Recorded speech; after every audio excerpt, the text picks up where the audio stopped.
Bigfoot be a fallen angel? Well, one of the things that really isn't talked a lot about Bigfoot, but I ask often, is why is Bigfoot restricted from coming in contact with us? A former homicide detective collected hair samples from something living in the forests of Northern California. He sent them to a genetics lab. The mitochondrial DNA came back human, but the paternal side, the nuclear DNA, matched nothing. Not human, not any known primate, not a single species in GenBank's entire database. After nearly 20 years of investigation, David Paulides says he knows what Bigfoot really is.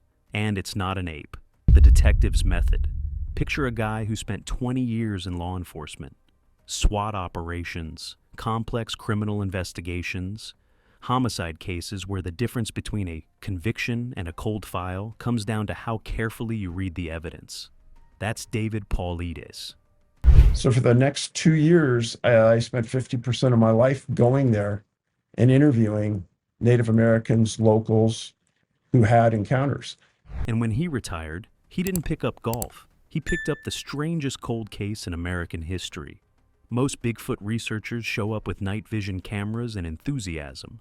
Paulides showed up with interrogation techniques, chain of custody protocols, and the same methodical patience that closes murder investigations. No assumptions, no desired outcome, just evidence, patterns, and wherever those patterns lead.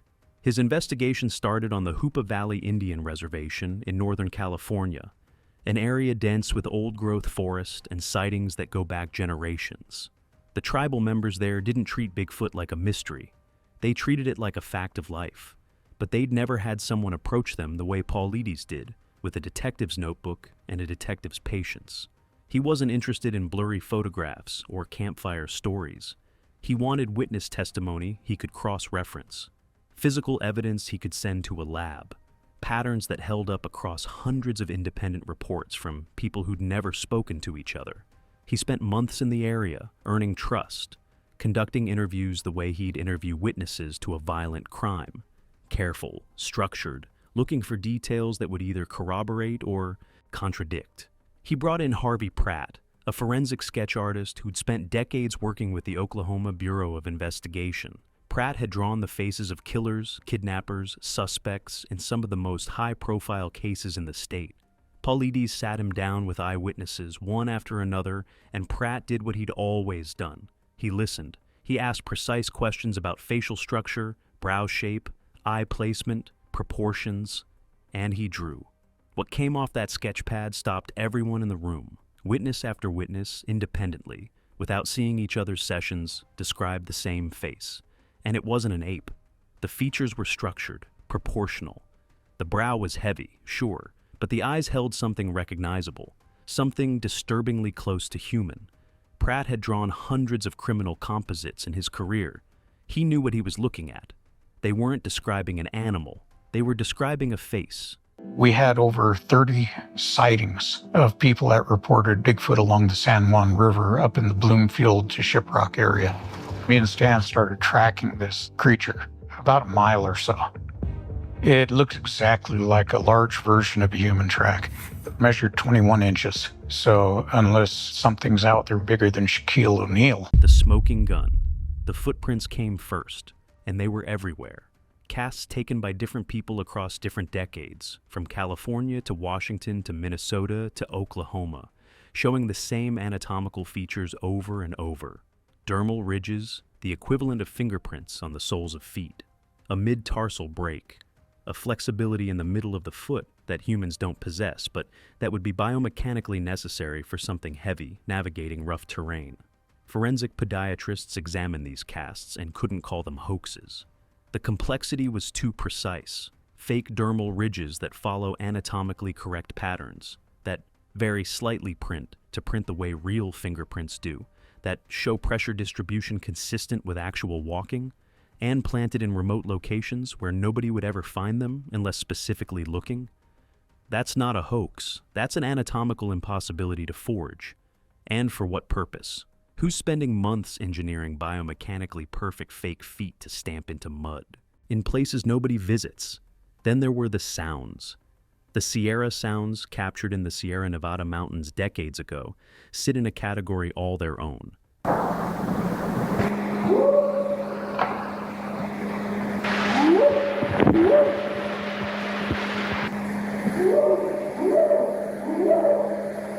A Navy cryptolinguist got hold of those recordings.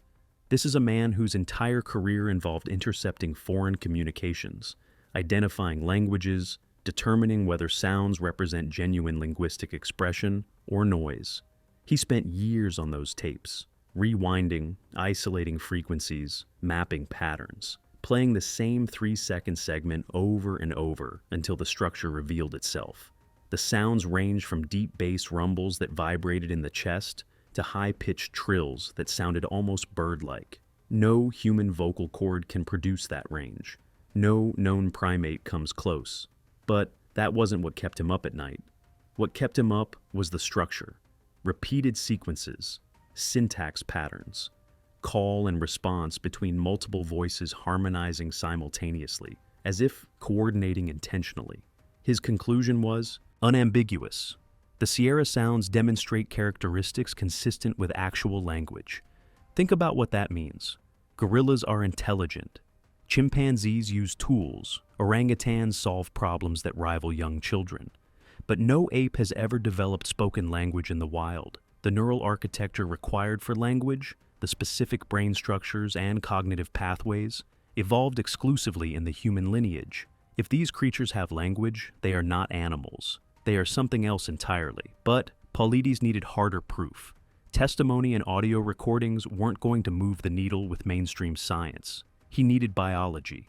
Over several years, his team collected biological samples from across North America, hair fibers that didn't match any known species, tissue material recovered from encounter sites, biological residue from structures that appeared to be shelters built from trees no human crew could have moved.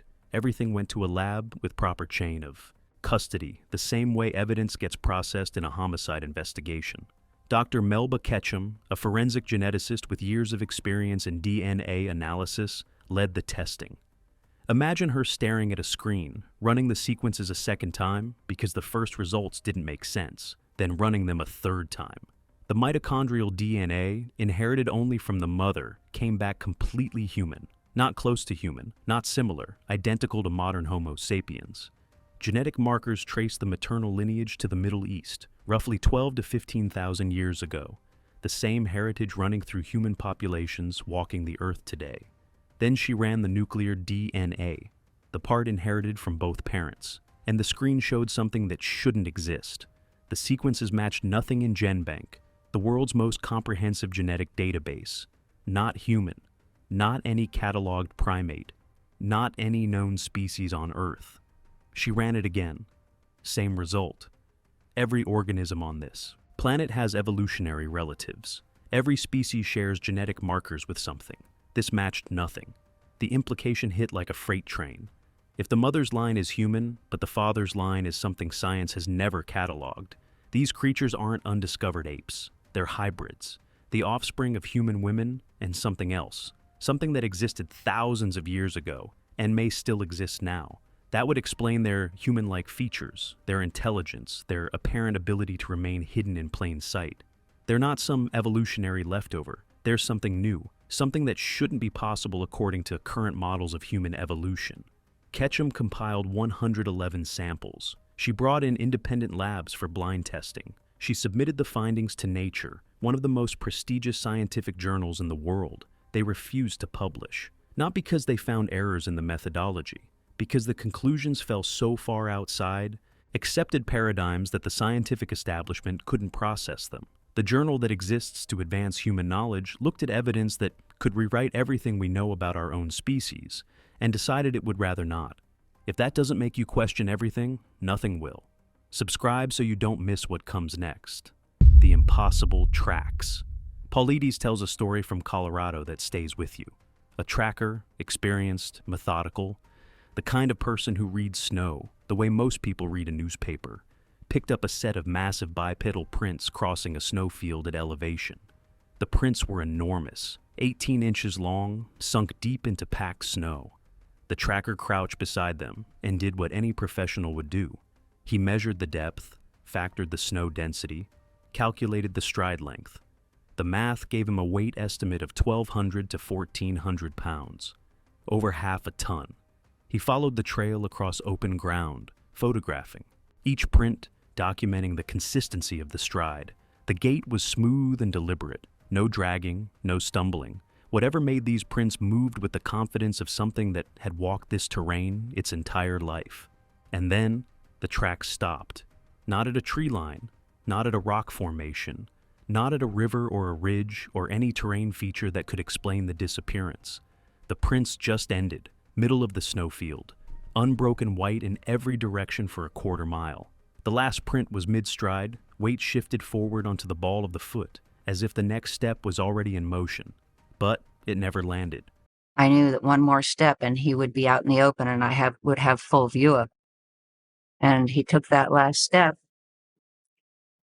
and it was as if he stepped behind an invisible curtain. He just wasn't there anymore. Whatever made those tracks, something weighing more than a grizzly bear, vanished from open ground without leaving a single clue as to where it went.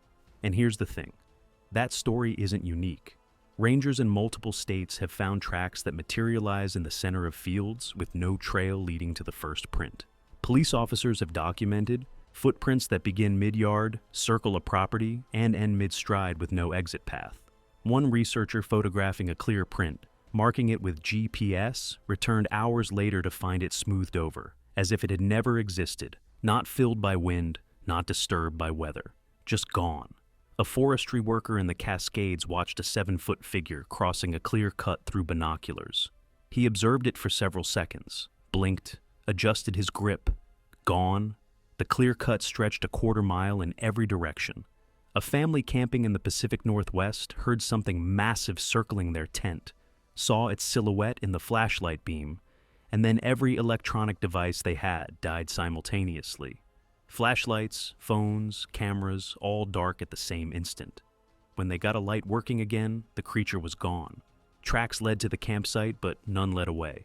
Paulides doesn't speculate wildly about this. He just lays out what the evidence shows. These things leave physical impressions deep enough to calculate their weight. They're real enough to be seen, heard, and tracked.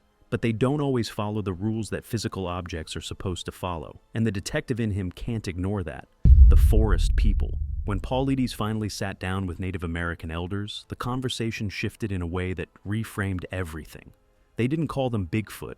They didn't call them animals. The Hoopa had their own name. So did the Lakota, the Stiziles, dozens of other nations. The translations were consistent across cultures that had never communicated with each other. The old people, the forest people, the tall ones. And the elders spoke about them the way you'd speak about a neighboring community, with familiarity, with respect, sometimes with caution, but always with the understanding that these were people, not creatures, people who live by different rules. According to traditions carried through generations, these beings have language. They have family structures. They maintain territories and follow laws the elders understand even if outsiders don't. Some tribal accounts say they were here first, the original inhabitants of the land. Others say they came from the stars, arriving in a time so distant it exists only in oral history. But every account agrees on one thing. They are aware. They choose when to be seen. They choose who to trust. And they have been watching humans far longer than humans have been watching them. Then Paulides found the story that changed him. A rancher in Northern California, writing in the 1800s, documented something he couldn't explain. The local Native Americans were carrying food to the base of a cliff face, regularly, deliberately. He watched them do it more than once. When he finally asked the elders what they were doing, they told him, a creature lived in the cliffs, one of the tall ones. And they were feeding it, not out of fear, not as an offering to appease something dangerous. They brought food the way you'd bring food to an elderly neighbor, someone who belonged to the community, someone deserving of care and consideration. The rancher asked more questions. The elders told him the creature was a different kind of person, not like them, but a person nonetheless. Sit with that image for a moment. Indigenous people, walking a familiar trail to the base of a cliff face, carrying food for a being that modern science refuses to acknowledge exists. Not once, regularly, generationally, treating it with the same quiet respect, They'd show a tribal elder who lived alone on the edge of the community, someone who belonged, someone deserving of care. The rancher asked more questions. The elders told him the creature was a different kind of person, not like them, but a person nonetheless, deserving of the same consideration you'd give any neighbor. That image should change how you think about this entire subject. While Western science spent a century arguing about whether the creature was real, these communities had already answered the question and moved on to something more important: how to live alongside it with dignity and mutual respect. The encounters go deeper than shared territory. Witnesses across North America, many of them reluctant to speak about it, people who sit across the interview table looking at their hands, embarrassed, choosing their words carefully, describe something that sounds like direct mind-to-mind communication. Not voices in the traditional sense, something more immediate, more invasive. A solo hiker in the Rockies stopped to rest on a fallen log and felt a presence so overwhelming he stood up instantly and scanned the tree line. Nothing visible. Every direction, just trees and silence. Then something shifted inside his own awareness. Not a sound, not a hallucination. A thought that wasn't his, placed there fully formed, as clear as if someone had spoken directly into the center of his skull. Leave this area. Not a suggestion, a command.